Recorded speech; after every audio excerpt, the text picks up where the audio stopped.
बुद्धिमान लड़की पार्ट 2। तो लो, ये रेशम का धागा उसके पास ले जाओ और उससे कहो कि कल सुबह तक इस धागे से मेरे लिए एक तौलिया बुन दे। गरीब भाई ने रेशम का वह जरा सा धागा ले लिया और जब वह घर पहुंचा तो फिर उसके चेहरे पर उदासी छाई हुई थी और वह चिंता व शोक के सागर में डूबा हुआ था। हमारा तो भाग्य ही फूट गया है बेटी। महाराज ने हुक्म दिया है कि तुम रेशम के इस जरा से धागे से उनके लिए एक तौलिया बुन दो। पिताजी, आप चिंता न कीजिए, बिटिया ने जवाब दिया। उसने झाड़ू से एक सीख निकाली और पिताजी को दी और कहा, इस सीख को महाराज के पास ले जाइए और उनसे कहिए कि पहले कोई ऐसा कारीगर ढूंढवाए जो इस सीख से करगा बुन दे। मैं उस करगे पर ही महाराज के लिए तौलिया बुनूंगी। उसके पिता महाराज के पास गया और उससे बताया कि उसकी बिटिया क्या चाहती है। महाराज लड़की की अक्लमंदी को समझ गया, इसलिए करगे की बात टाल गया और अपनी दूसरी शर्त रख दी। गरीब आदमी को 150 अंडे देते हुए बोला, ये अंडे अपनी बेटी को देना और उससे कहना कि कल सुबह तक इन 150 अंडों से चूजे तैयार कर दें। गरीब आदमी घर लौटा तो पहले से भी ज्यादा दुखी और निराश नजर आ रहा था। अब क्या होगा बेटी? एक मुसीबत टलती है तो दूसरी झट से आ खड़ी होती है। इतना कहकर उसने महाराज का नया आदेश सुना दिया। दुखी न होइए पिताजी, 7 साल की बिटिया ने कहा। लड़की ने सारे अंडे घर में खाने के लिए रख लिए।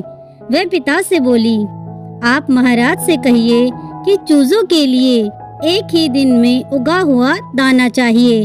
खेत जोतकर उसमें दाना बोना होगा और उसे काटकर दाना निकालना होगा।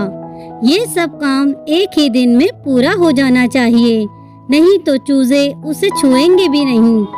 महाराज मन ही मन लड़की की अक्लमंदी का लोहा मान गया, पर वह बोला, अगर तुम्हारी लड़की इतनी बुद्धिमती है तो उससे कहना कि कल सुबह वह स्वयं यहाँ आए, मगर इस बात का ध्यान रखे कि वह ना तो नंगी हो और ना कपड़े पहने हो, ना तो पैदल हो और ना ही घोड़े पर सवार हो, ना तो कोई भेंट लेकर आए और ना ही बिना भेंट के आए।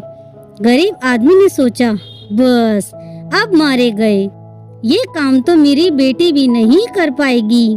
लेकिन बिटिया बोली, दुखी ना होइए पिताजी, जरा शिकारियों के पास जाकर एक खरगोश व तीतर ले आइए। सो उसका बाप एक जिंदा खरगोश और जिंदा तीतर खरीद लाया। उसके अगले दिन मुंह अंधेरे ही लड़की ने अपने सारे कपड़े उतार दिए और मछली पकड़ने का जाल ओढ़ लिया। तीतर हाथ में लिया और खरगोश पर सवार होकर महाराज की महल की ओर चल दी। महाराज उसे महल के फाटक पर ही मिला। लड़की ने उसे झुककर सलाम किया और फिर बोली, महाराज, मैं आपके लिए ये भेंट लाई हूँ।